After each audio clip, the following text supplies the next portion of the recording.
I was offered $5,000 for a video. But this was when I was like 19. I was like, double it. And I'll walk outside and I'll give it to a homeless person. And they're like, no, you won't. And I was like, double it. And I was like pacing around my neighborhood for 3 hours convincing this guy, like on the phone, just double the money. I promise the video will go viral and I'll give it to a homeless person. I was like, $10,000 just looks better in a title. It'll get more views. I promise your app will do better. A lot of times people, oh boy, it's like they think their videos are better than they are, honestly.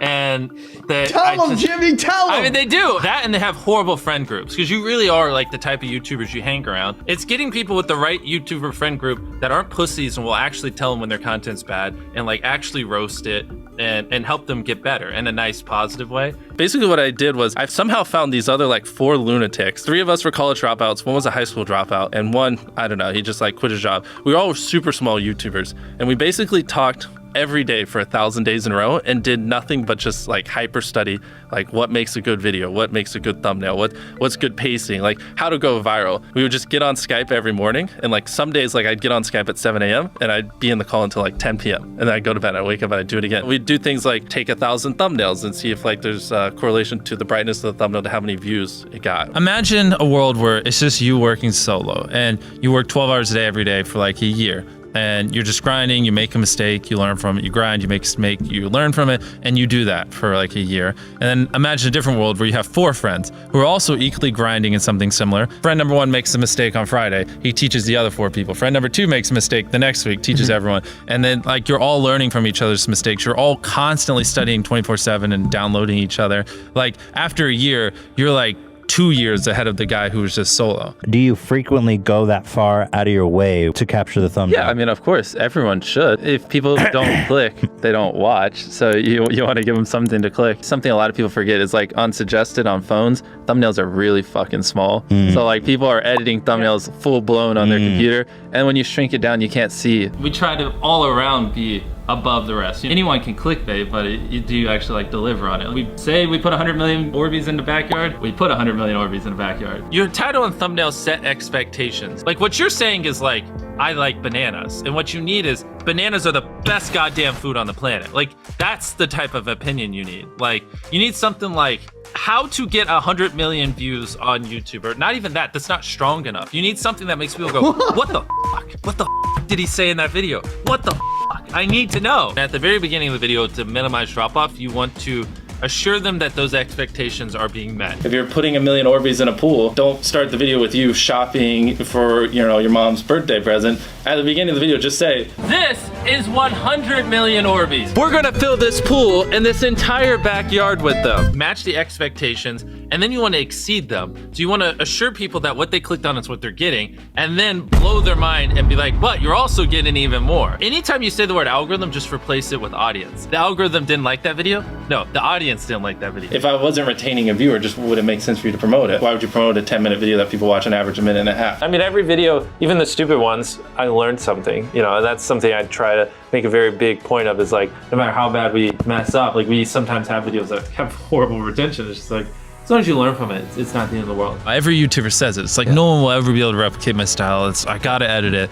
But newsflash, someone can. It's actually not as difficult as you think. It was good that I got a really strong foundation on how YouTube works and how the style of videos I wanted and everything before I scaled up the team, if that makes any sense. I just want to make sure that's clear, because I've seen people try to build the team without foundation and knowing how to do well. I know that if we film this video, it will do well, just because I've spent a decade of my life hyper obsessing over YouTube and I have a good pulse on it. But if you didn't have that, then you wouldn't know. Like, you wouldn't be able to spend $4 million on a Squid Game, because you might lose $2 million and then you can't pay your people. But of course, yeah, if I didn't have these people, I couldn't do half the stuff I do. For the last like 8 or 9 years, like every dollar I've made, I just spent it the next month on content. And I just did that every single month, and it just kept getting bigger and bigger, and here we are. Since I was 13, there probably hasn't been a single hour that's gone by that I've been awake where I haven't thought about YouTube. Like, I'm just focused on making the best videos possible, period. I don't care about making money. I don't care about time. I don't care about anything. I just want to make the best videos on the planet. Literally all the algorithm does is reflect what the people want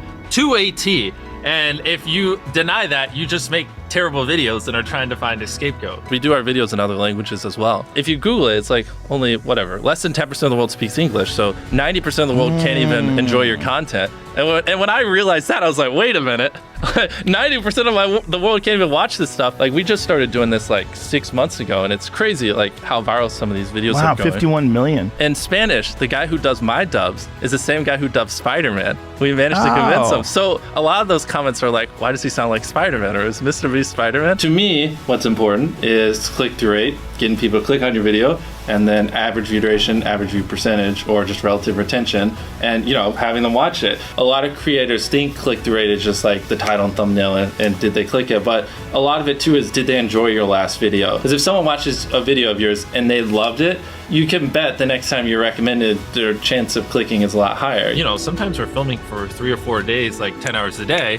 30, 40 hours of filming plus months of setup, whereas most creators probably film for a couple hours and set up for a day. Outside of just filming, we brainstorm video ideas, relentlessly, hours every day. By always doing all those things, it just distinctively sets it so far apart that it's basically, in my head, it's like, why would you not watch it? Viewers aren't stupid. They can tell when you half ASS, I don't know if I'm allowed to curse, a video, or if you like really put in effort. And like, if they can tell you're putting in a lot of effort, they're gonna be more likely to click on future videos. And that snowballs. And because once you build that trust, they get to a point where it doesn't matter what you upload. They just know it's high effort and they just know it's great. And they're just conditioned just to watch because you have a good track record. And so with filming, it's just like trying to make sure we're doing everything we can, no matter how expensive it is, no matter how much time it takes, to make the best video possible. A lot of people, if they gave away 100 grand, they would make a huge deal about it. But sometimes we're just like, yeah, here's 100 grand. Like, thanks for watching, bye. Doing it that way makes it more fun and just more interesting. So I like to keep a little bit of it mysterious because I think that's what people enjoy. A lot of people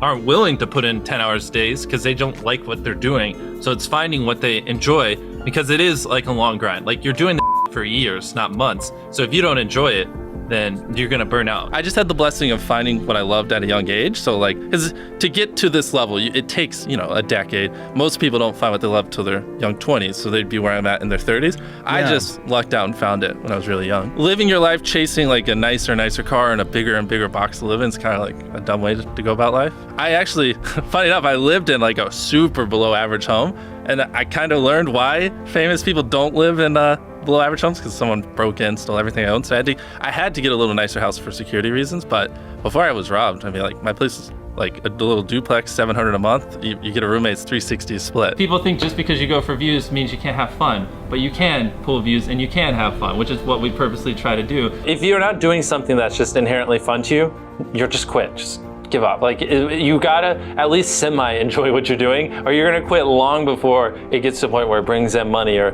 whatever else could be driving you. So find what you love, and then I would just hyper obsess. Make sure no one doing what you're doing is doing it better. Make sure the videos are as good as possible. You can be motivated by more than one thing. I'm motivated because I want to support my mom and my family. I'm motivated because I want to employ my friends and help them. I'm motivated because I want to help other people. I'm motivated because I want to be a YouTuber. I feel like that's another misconception. You can have lots of things that drive you. Absolutely. Yeah. Absolutely. So like, there's just tons of stuff that drive me. And everything drives me to wanting to be a YouTuber, so I kind of obsess over it. For the people that are willing to be coachable, I would say like just education. Like, there is a lot of misinformation out there that like people like live and breathe by, like the weirdest stuff. I gotta upload at midnight on Wednesdays or my videos don't do well. It's like just dumb stuff like that just, they don't realize how badly they're like handicapping themselves. Some minor tips I could give is like, if somehow you could have a payoff at the end, then more people are gonna watch to the end just to see what happened. Whichever one of these 456 people survives the longest wins 456 grand.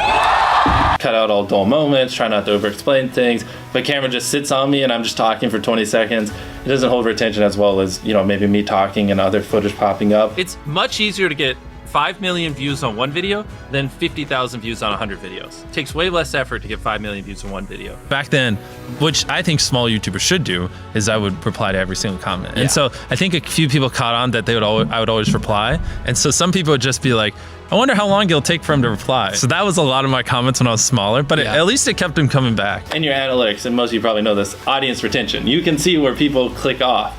Just literally go through your last 50 videos, write down where everyone clicked off, and then just don't do those things again.